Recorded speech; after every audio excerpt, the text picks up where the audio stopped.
How you doing, champ? That's how we get going. I'm good. What's up, brother? Doing good. Awesome, man. That's good to hear, man. Because we are in the what, 8-9 weeks out? Yeah, right under 9. 8 shit. I'll be 8.5 tomorrow. Yeah. I want to. You know what I wanted to ask you? Did you follow the Tampa Pro? I did. Did you follow this young kid from Germany, 22 years old or 23? Yeah. What do you think about this dude, man? Because this dude came out. I mean, what better way to qualify for the Olympia than coming to Tampa Pro with the lineup of 40 competitors, with guys like Steve and so on in the lineup, and win that thing? Yeah, that's really phenomenal, man, on his end. And then, I mean, wow, he just really stole the show and really came in and shocked the world pretty much. Pretty much, yeah, that's what I thought. And he has everything. He has shape, conditioning, presentation. So, man, what is really going to welcome him to the Olympia stage? Yeah. Do you think he has the potential to make top 10 at the Olympia? Don't know about that. But you know, give him some years, because as far as his age is concerned, I don't know if his maturity is there. You know, because a lot of the top 10 guys are a little bit older and have a little bit more density, a little bit more maturity, a little bit more separation everywhere. There's another guy from Germany. I don't know if you ever heard of him, Mike Sommerfeld. Yeah, I have heard of him. He actually qualified for the Olympia last year, but he, for whatever reason, COVID restrictions, and he wasn't able to make it to the U.S. He qualified a couple of weeks ago by winning Tijuana. And he beat this guy who won Tampa by 1 point in Tijuana. So they both they're both young. Mike Sommerfeld, I think, is maybe 25, 26 maybe, but this Urs is really, really young, 22, I think. And I think he has a great future. It's good to see that, you know, there's young guys from Germany coming out, because we'll need internationally. We need more people. You know, we can't just focus on all U.S.-based athletes. And I think it's a good sign to see that there's international guys coming up, even winning shows in the United States, which is probably the hardest thing to do. Yeah, you know. I mean, I agree, man. That's what I love about bodybuilding so much. So the international presence, and and Dennis, that's your Germany is your stomping ground. Yeah, I know. I met this guy. I can tell you exactly 2 years ago when he did my show in Germany. So he had just turned pro in 2019, and then he competed as a pro. His first pro show was the Dennis James Classic in Frankfurt, where he placed 5th, I think. Okay. And for the other German guy, David Hoffman, he won, qualified for the Olympia, and Mike Sommerfeld, the other German guy, got 2nd. So they were already grooming and ready to go. Yeah. Now a few years later, here it is. Yeah. Let's talk about Breon Ansley, man. 3-time. Hey. And I will not say former, because you'll have that title for the rest of your life. You'll always be a 3-time, for now, 3-time Mr. Classic Physique Olympia. So can nobody take that away from you? Well, you giving me one, Dennis. You know I got 2, but I'm on my way to 3 this year. Oh, so then I was wrong. Yeah, you giving me one. Okay, hold on. Did it start in 15 or 16 then? It started in 16. That was the first year. Okay, my bad. I thought it was 15, and I knew the first year was, what's his name? Danny Hester, and then I thought you had 3 and Chris had 2, so I'm wrong. I'm sorry. Well, listen, hey. But even more so to talk about, and even more hype to bring up, that both of us have 2, and we got to see who's going to win the 3rd one this year. There you go. That's why I think it's so interesting to talk to you, because, you know, I want to know, where's your mindset going in to this year's Olympia, because I know how hard you work. I know exactly. I know what you. I follow you. I see what you do. You eat, you breathe bodybuilding.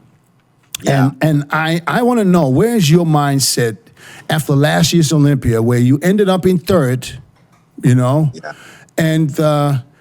And there's a few questions that I have regarding that. But first, tell me, where's your mindset? What is Breon telling himself every day when he gets up for what's going to happen this year? Or what is your plan for this year at the Olympia?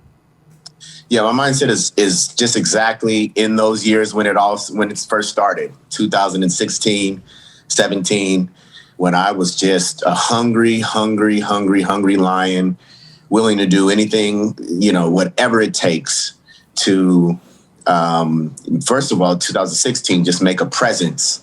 And then 2017, definitely win the damn thing.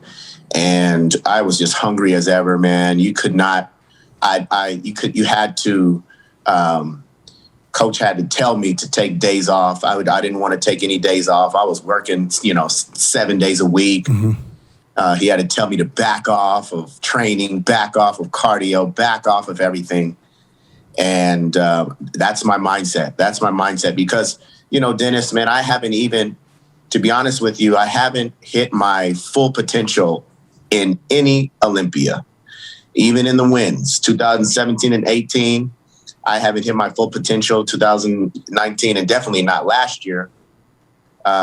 So this year has to be the year if I'm going to get the title again, this year has to be the year that I hit my very full potential, 1,000%. And I'm pretty excited about that, but just hungry as ever, man. You same thing. You got to back me off of training, back me off of cardio, because I just want this one so bad.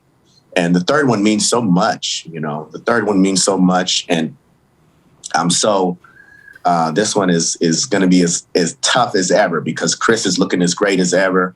Terrence, of course, coming in, going to really try to make his presence felt again, and everybody else, that was in the top 5. And now the new guys that we were talking about, they're really, you can really see and feel it this year that, man, Classic is like, what we all had envisioned as far as competition, from top to bottom. Mm. And the look from top to bottom, kind of like I'm actually kind of thinking when you guys were competing, when you were competing with Chris, and when you guys were competing with Sean and Ronnie and Kevin and all those, man, I'm thinking like from top to bottom now. That's how I see Classic, as far as just the top 10, 15 guys look absolutely phenomenal. With all the parts, with muscle, with shape, with conditioning, with presentation. So as tough as ever it's going to be this year, but I'm definitely looking forward to meeting the challenge, man, and going after it. Yeah, let me back it up a little bit. Last year's Olympia, leading up to the Olympia, everybody was talking about a 2-man show. It was Breon against Chris, and what did that do to you ending up in third? What did you feel leaving Orlando? Did it ever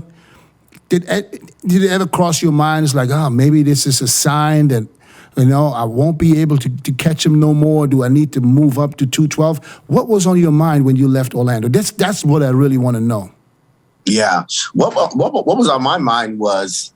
it had to be hard. Yeah. Oh, man. You talking about disappointment. You talking about just being upset, just being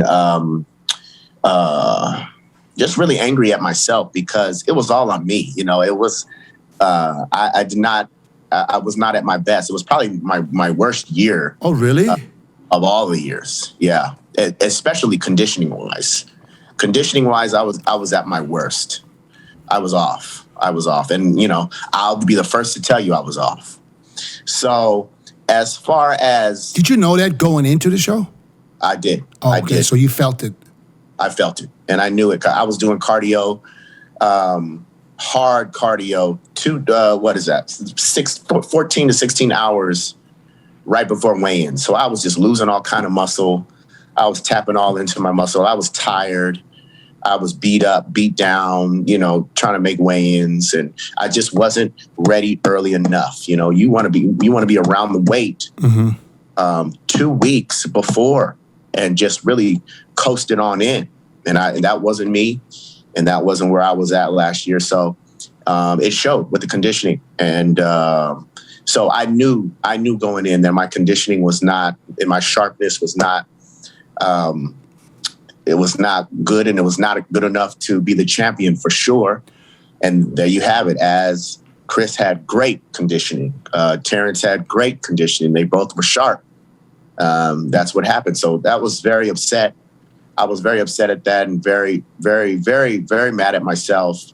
Very disappointed at myself and my preparation and how I let that slip. Let that part slip and let that part slide going in to that show. So, but then on the flip side, found a lot of encouragement in knowing that that was my worst, and I was still able to grab the third place, knowing that that was my worst conditioning by far.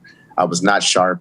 And so if I just, corrected that and made sure that I was on point with that, then I will have a whole different look this year. With being the same weight, Dennis. Now, see, that's the thing. I still have this I still have to come down to the same weight, so we had to figure out now, okay, what do we have to do to have a different look, to have an undeniable look, and to look bigger on stage, but still have to come down to the same weight. Did you believe after prejudging you're going to end up in third, or did you think you're going to end up in second, worst case? Actually, I thought it was a battle between Chris and I. Yeah. I thought it was a battle between Chris and I. That's what it looked like. That's what it looked like. I thought so too, because it's not like they compared you closely with Terrence. That's what it looked like. Yeah. So you thought, worst case scenario, I'm going to end up in second. That's what I thought. What was your first thought when they called your name in third? Disappointment. Disappointment, unacceptable. And my first thought was also, you just, let it slip, and you just wasted. I pretty much felt like it was just a waste of prep, a waste of, I just let myself down, let my supporters down. And I just felt it was a waste. That's the hardest part when that happens. And I know how that feels. Joe Weider's Olympia here in Orlando, Florida. A little bit strange coming out of Las Vegas for all of those years. Good evening, and welcome to the event that nearly never happened.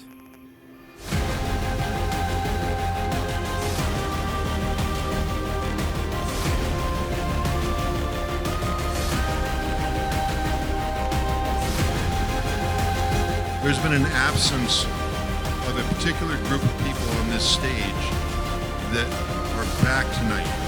Tonight I'm here to say, welcome back to Miss Olympia.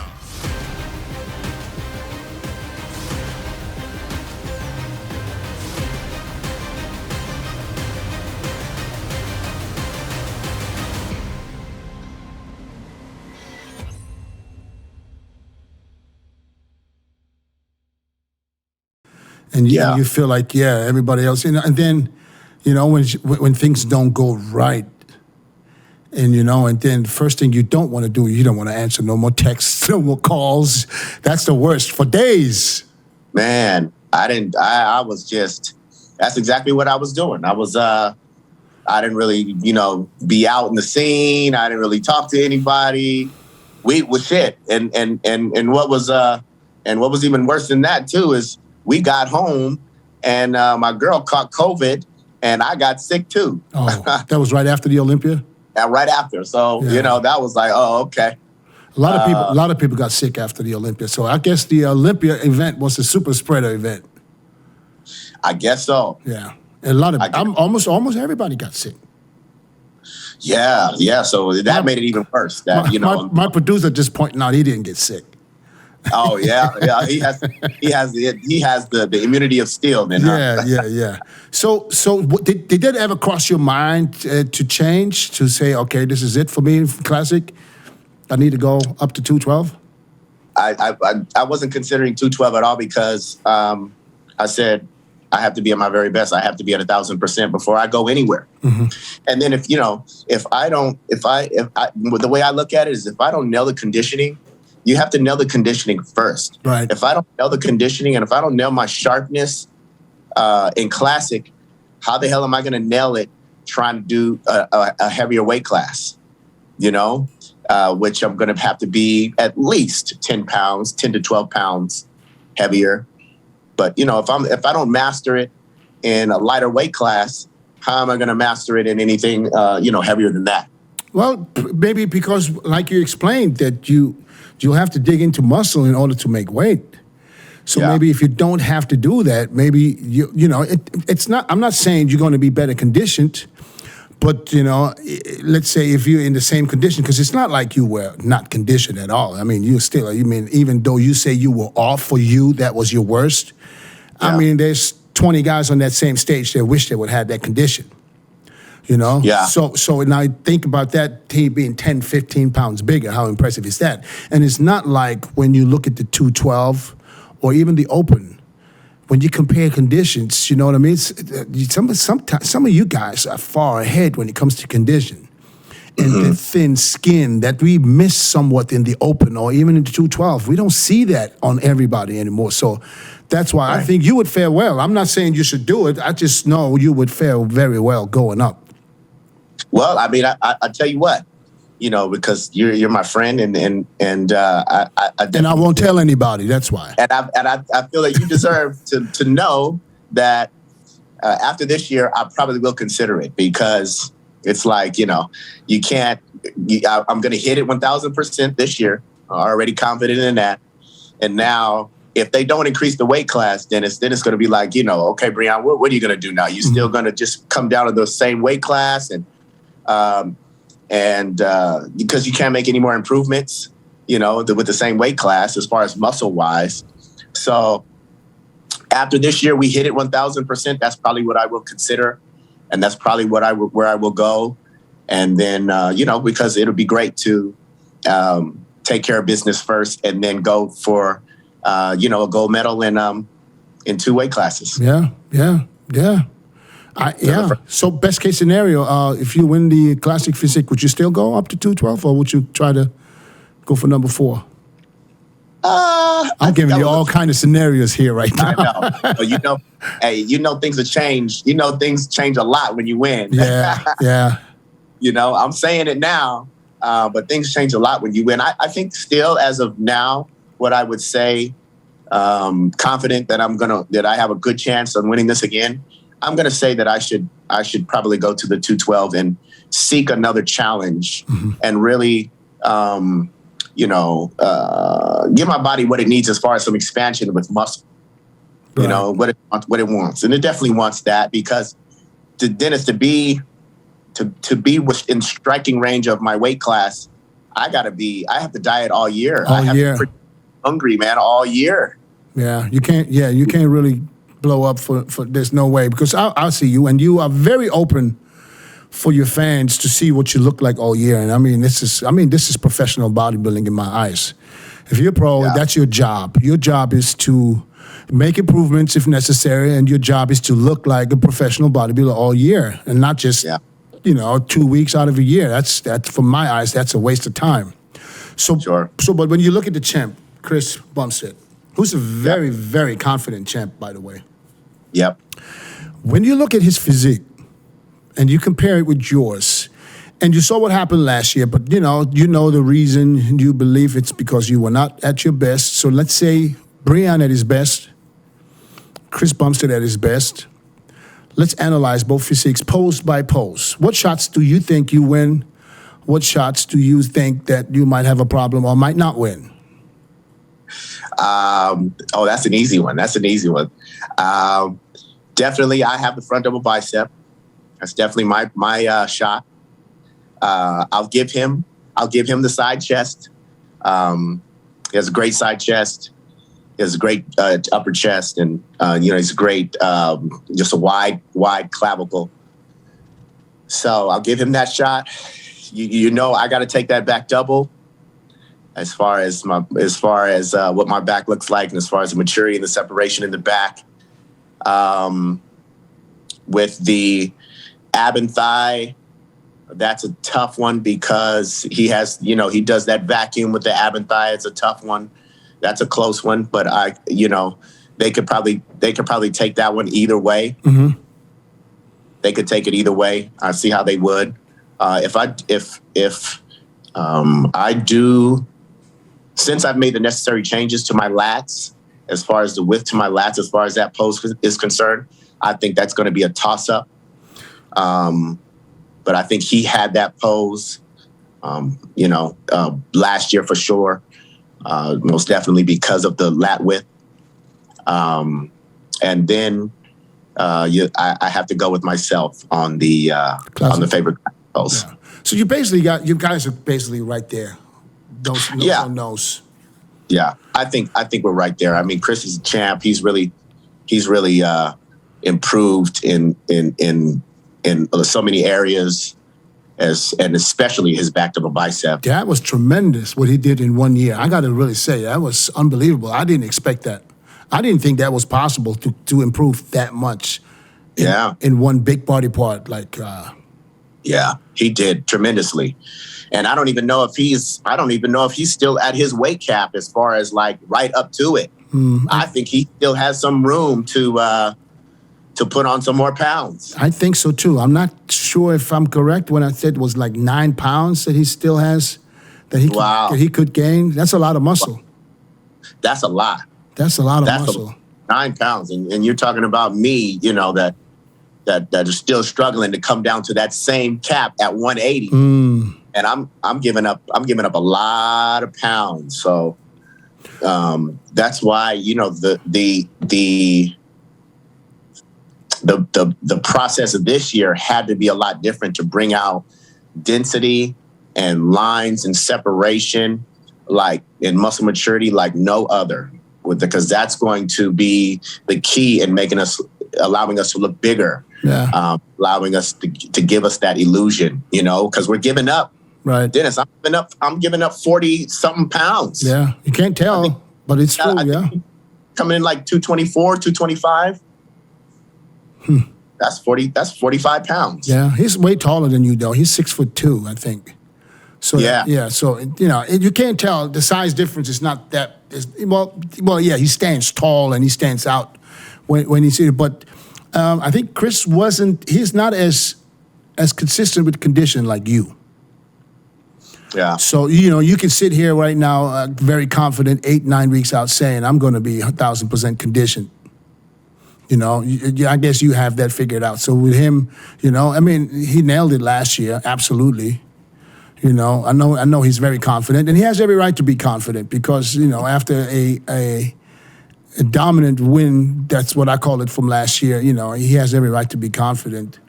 But things can go wrong for anybody. I mean, you can be off, and that's like it happened to you. You could be just slightly off, and you end up in third. Yeah, man. So what did you change? What did anything change while you're training, your diet wise for this year? What adjustments did you make in order to just be 100%, or let's say, you call it 1,000%. Let's just say 100. 100 is great. Yeah, 100 to 1,000. Yeah, I think the main two things were just we pretty much dieted all year, kept the weight down. So the calories were on, we really pushed the calories low for a significant amount of time during the off season to keep the weight down low and keep the skin thin and keep the keep a certain separation to the physique and to the muscle. And also in the training, we incorporated a lot of rest pause sets and a lot of cut down on the rest periods, 30 seconds to a minute, which I thought was the key too, because now that's bringing a look to my muscle that is just, as far as separation is concerned, and as far as the quality and the muscle endurance and the muscle stamina. Oh man, I see that what that's done, and I'm really excited to really show that type of training and really, what that could do to the physique. So those were kind of just the main two things that we changed. I'm excited about it. I'm going to go to Chris. I'm going to Chris next week, and I want to wow him with the conditioning already at 8 weeks out. So you firing back? No. I'm talking about Chris Cormier. Oh, okay, Chris. Okay, I'm sorry. I thought you talking about Chris Bumstead. So you going? So you guys still training together?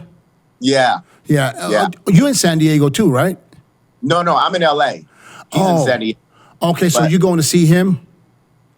Yeah, I'm going to go stay with him for the remainder of the prep starting next week. Oh, okay. And we're just going to, go into camp and do it how we've done it for the past, 3 years now? Yeah. You remember how I was in Arizona with him that 1 year, and now he's in San Diego, so we're going to do it in San Diego again. We did it last year in San Diego. Mm-hmm. We'll do it in San Diego. So I want him to be amazed already at the conditioning 8 weeks out next week. It seems to me like everybody is like better conditioned this year, closer to the show.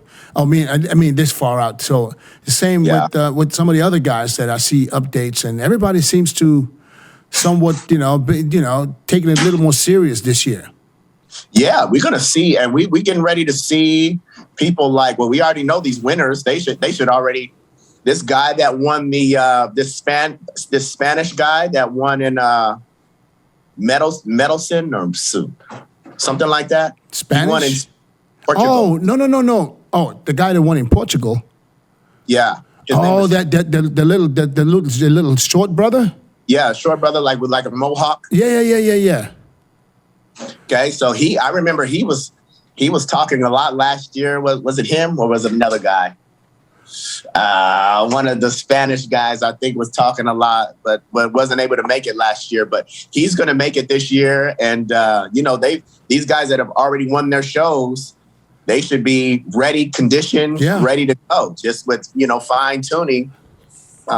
So they should be ready to go, and then Logan, I know he competes next week or this week in Texas. This weekend in Texas. All right. How big of a threat do you think is Logan Franklin? If not now, maybe in the future.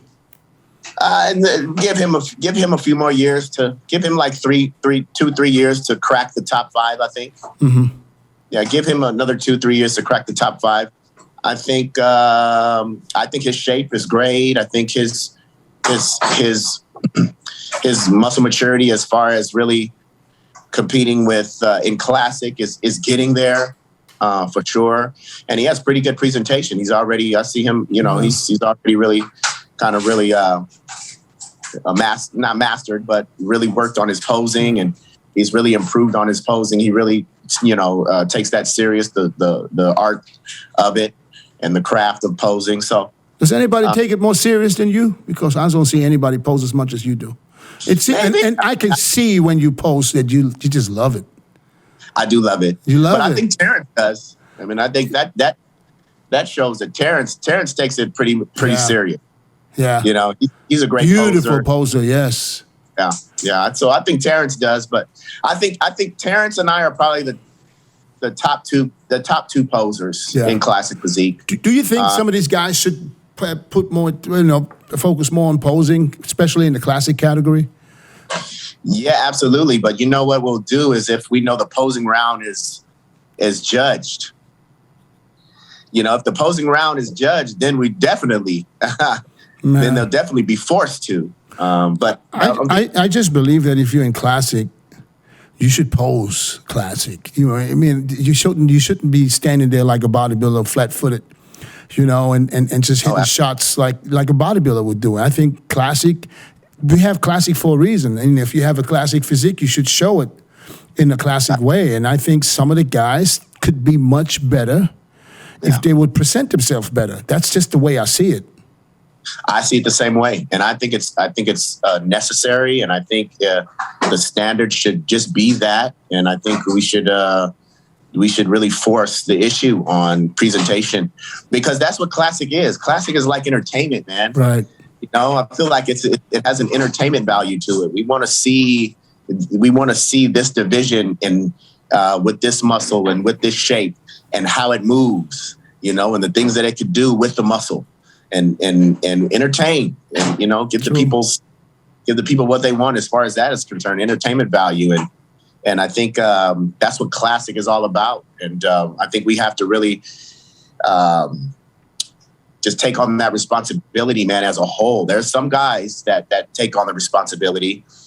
But as a whole, we don't have it there quite yet. We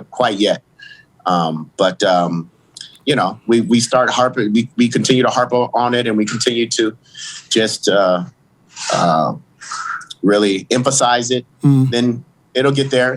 I would say give it another year or two. It'll get there, because I have seen every year the bar grow higher and the bar get set higher as far as everything is concerned. The body, the shape, the conditioning, the look, the presentation. I've seen it grow every year. So yeah, I see that too. And I see also a lot of these younger guys or newer guys, because they're not all young, they look up to you guys, especially you and Terrence, when it comes to posing. And I believe there's a lot of them, they try to copy you, to imitate what you do, because that's what we used to do back in the days too. You know, you focus on one person that you admire his shape, you somewhat compare yourself with that person, so you want to hit the shots the same way, and you don't always manage to look the same in the shots, but this is something that you need to work on. So I believe that you're a role model for a lot of those classic physique guys behind you.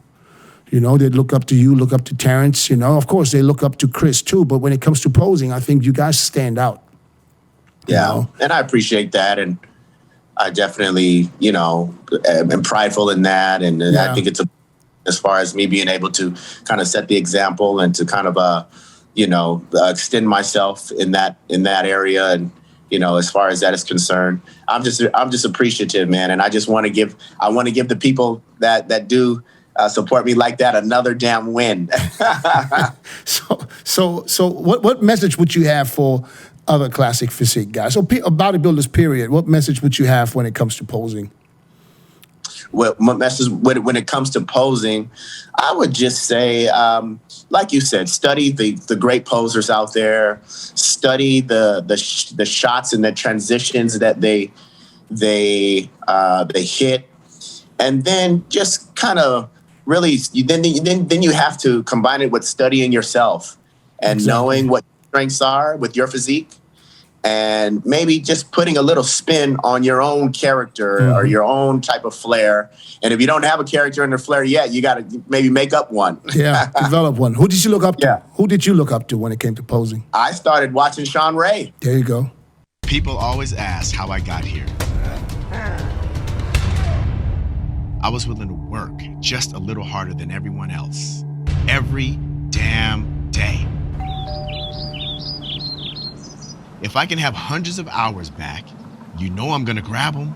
Spending hours prepping chicken, rice, and vegetables, F that. I rely on perfect nutrition. I rely on trifecta. Yeah, I started watching Sean Ray. I think the very first video I saw was 1999, Sean Ray, Mariah Carey, and that Olympia. Yeah, you can't knock him for his posing and for the way he presented himself. That was absolutely almost unbelievable, So yeah. It was one of the best ever, Yeah. And I compare Terrence somewhat to Lila Brada. When I see Terrence pose, and maybe because of the statue, also because he's a smaller guy, and it just reminds me of Lila Brada, and he has flawless posing. So, but do you consult with people? When you do, like, say, different poses, or you look at it yourself and you decide for yourself if you need to switch it up a little bit, or do you get any feedback? Yeah, I know Chris is there too, and he obviously was a great poser also. Yeah. Yeah, I've consulted with Chris. I've consulted with Samir Banoud.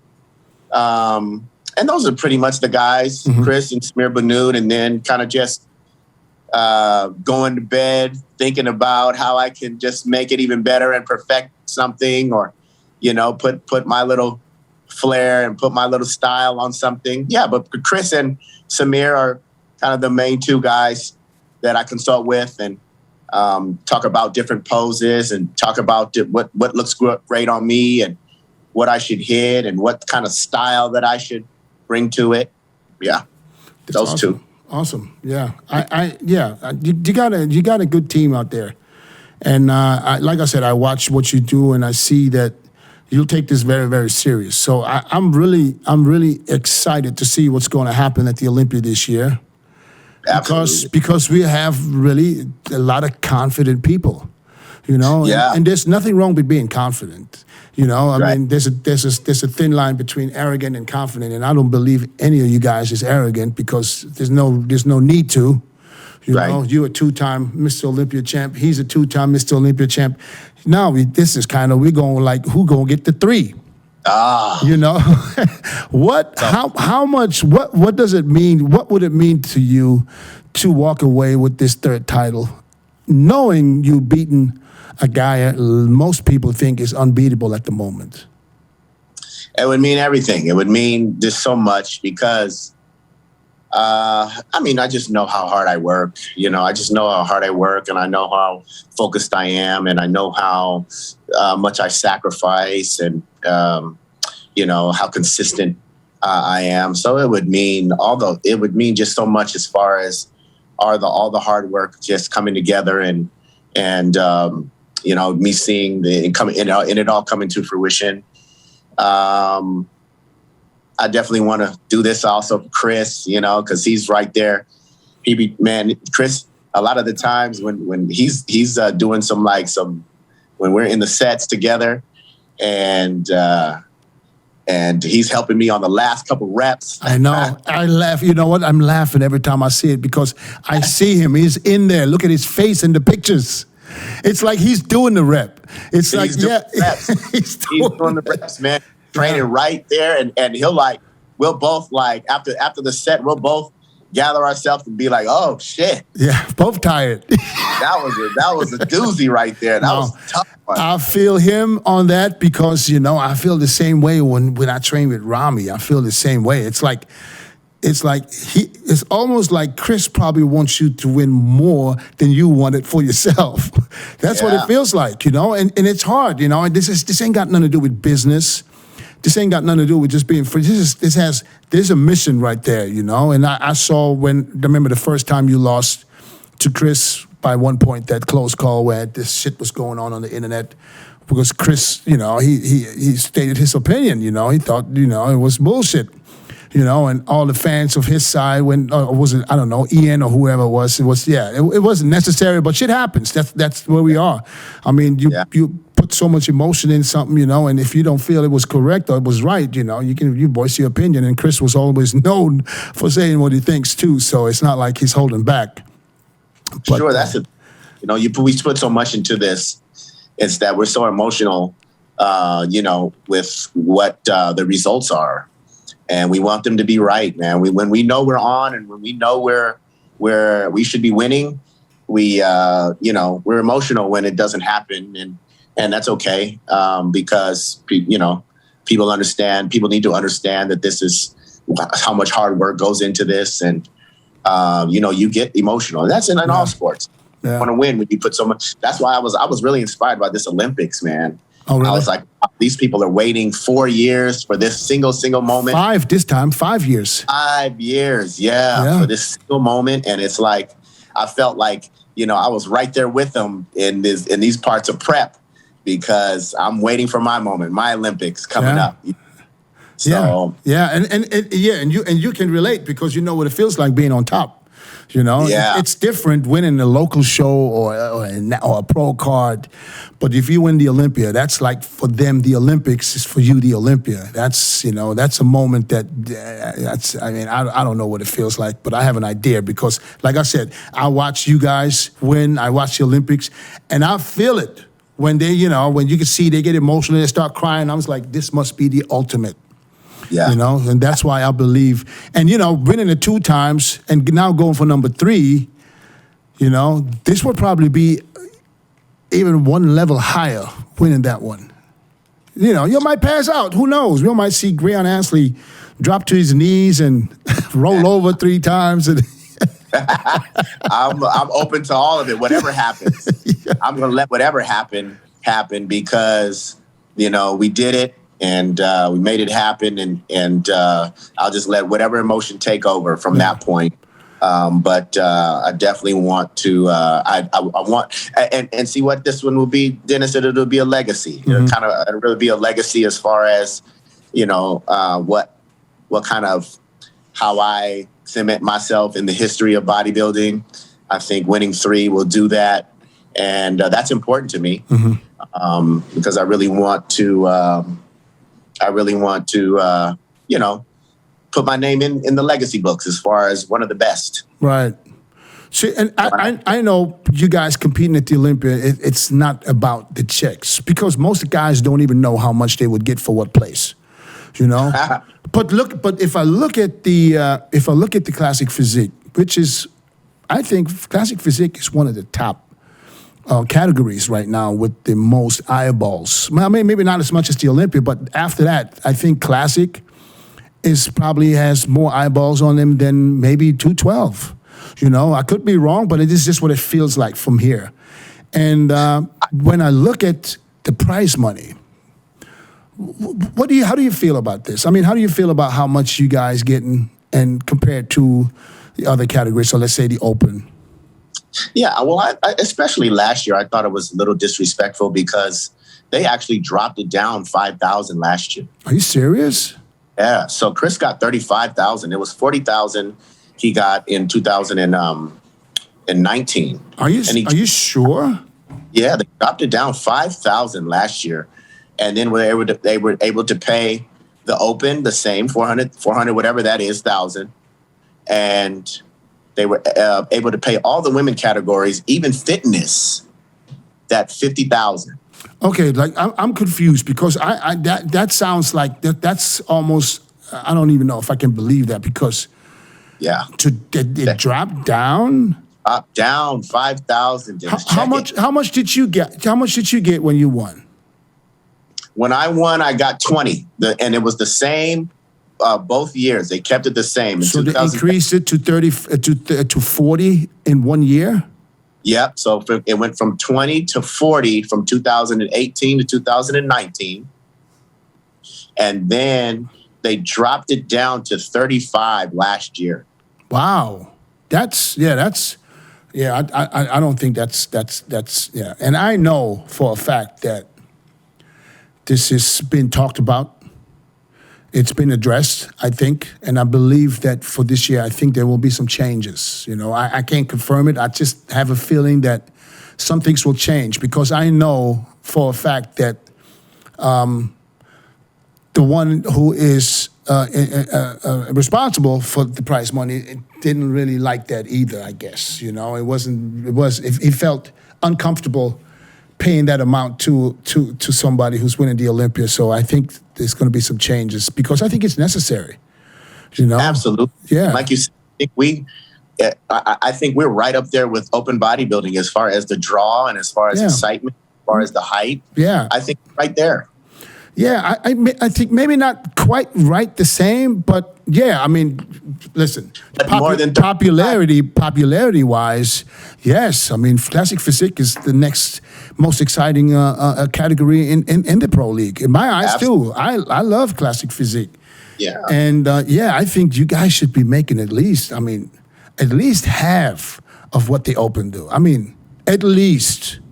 And I'm really hoping for the future that a lot of things will change, and then, if you go to the Olympia, it doesn't matter what category it is. If you have a category, why not just let everybody make the same money? You know what I mean? It doesn't matter if you're classic, if you have those categories. I mean, they're all going to the same big show, correct? Correct. So it's still the Super Bowl. So why not just make every category the same amount? Every winner gets the same money, second place the same, all the way down the line. That's the way I would prefer it to be. And it might have to, they might have the big ones, I don't know. I don't want to say they should take a pay cut, but, there should be more money going into the Olympia. I think they should. Yep. No, how they probably it is with the ticket sales and with the numbers with the draw. It's probably how they. I know, but why? Listen, if that's the case, why would I take 5,000 off of the classic physique? Why wouldn't I just take 20,000 off the big ones? Now that's the big mystery. And I'm going to hear a lot of shit for what I just said because I'm a bodybuilder. And, I'm going, why would you go after our money? I'm not going after anybody's money. I want everybody to make $1 million. Yeah. That's best case scenario. Every class, prize money, $1 million. Woo! I don't see why this shouldn't be possible. Goodness, that man. When the day when that comes, and when we're even close to that, I don't know. I pray that I could still be trying to do this damn sport. Trying to still be top 5 and make like 300 for being 5th. No, but I believe I think the sport is popular enough, and there's enough money in the sport that this should. Yeah, this is the way it should be. And I'm not trying to call people out here because I'm not. Because at the end of the day, I think there's a show coming up next year with The Rock.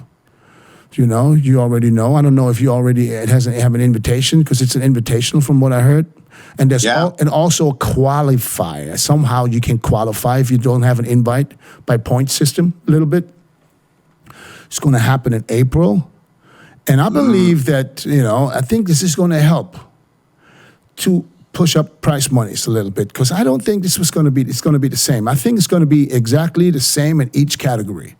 I don't know how much, but I believe it should be the same in each category, which means... And hopefully at least 6 figures. Hopefully it's at least about, 100,000 in each. I believe it is at least. I mean, it should. I mean, come on. If it's 100,000 and for each, you mean for that first place? Yeah, for the first place in each category. Okay, so I thought you mean 100,000 for each category total. Oh no, that would 100,000 for first place in each category. Yeah, that's. Well, they might. I mean, there might for the open. It might be 2 or 3. From what I heard, it's going to be equal each class, each category. Wow. There's no open. This doesn't matter. You compete at that show, you're going to make this much money, and everybody makes the same. Every third place in each category should make the same money. There's no difference. So we're not basing this off of, okay, this guy's going to get more because we're selling more tickets because of those guys. Because if we go for that, there'd be some prize money changes. Right. If we go by who sells most tickets, there'll be some prize money change. There'll be some more price cuts. You know what I'm saying? So I believe this will be somewhat like a game changer. I think so. Wow. Can't wait for it. Yeah. Can't wait to see it, and can't wait for that to be kind of pioneering how things maybe for. Now keep in mind, I can't confirm this. This is just things that I hear here and there, but it's pretty open that it should be equal with each category. We just don't know how much. Right. And I believe that this will also help the Olympia, and that it will go up at the Olympia. So at least I think this year is going to be better. But I believe next year is going to be even more. So with that game changer. Well, I can't wait because we need it. We need a boost. Will you do it? Will you do the Rock show in Atlanta? Yeah, I'll do it. Yes, absolutely. Yeah, because I'm just thinking because do it. Actually, I was going to do it when last year when it was postponed. Before COVID hit. Yeah, they postponed it twice. Yeah. It's crazy. So it's going to be next April, huh? April in Atlanta. I think it's going to be with a huge convention in Atlanta, unless shit starts helping with Delta and Gamma, Beta, Alpha, what else are we getting? Because this is getting kind of ridiculous, and if they start shutting shit down, I think this is not going to happen because this is going to be such a big event that it has to be open because I don't think they will do it just for a show. Yeah. Atlanta's pretty open. Still, it looks good. Yeah, brother, man, I appreciate the talk, my man. I was going to talk to you a little bit about the open class too, but I guess we are at the time and we're running short on time, and I don't want to hear from my viewers again. I said, why would you ask a classic physique guy something about open bodybuilding like you guys don't know what we're talking about?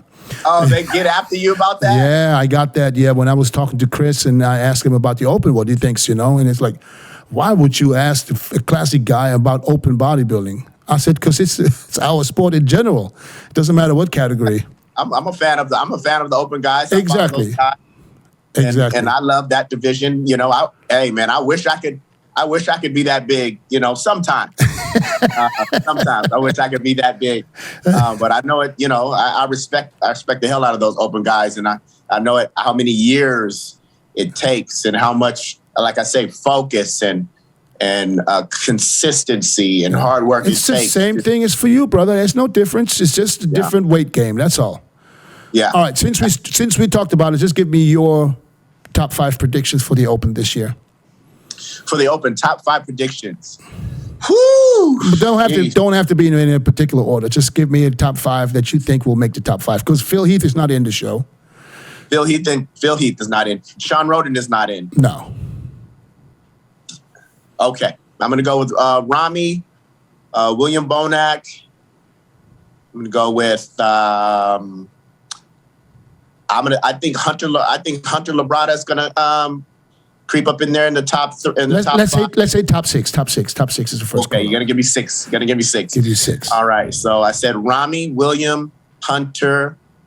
I'm gonna say Akeem. I'm going to say my man from Iran, Hadi, and then I'm going to say I'm at 5, right? Yeah. And then I'm going to say you forget one, Brandon. Oh shit! Yeah, you don't want him to get mad at you. I know. And we were roommates in Kuwait, man, 3 years ago. Yeah. I can't forget Brad. No, I know you just forgot, but I know you would mention it. So yeah, that was okay. So now give me the top 5 at the Classic, just right off the top of your head. Top 5 in Classic. Mm-hmm. You know I'm going to say Breon number 1. Mm-hmm. I'll say Chris number 2. I'll say it's going to be a toss-up between Terrence and Alex at 3. And then I'm going to go with Lord Jones. Number 5. So that's the same 5. Same top 5. Yeah, well, that shows you that this is a generation of guys that needs to get, these newer guys need to, that's how we felt when we came up. There was this old generation, Flex, Sean, Nasser, Ronnie. I said, we can't beat those guys. We have to wait till they leave. Wait till they go out. Yeah, Chris, we have to wait till they leave so we can move up into that and then that range. So yeah, awesome, brother, man. I appreciate your time, my man. Thank you for coming on, and I wish you all the best. I know you work hard, and I hope everything goes fine. Stay safe, stay injury free. Tell Chris I say what's up when you see him next week. You know it. I will, and I appreciate you, Dennis. Always. Take care, Tim.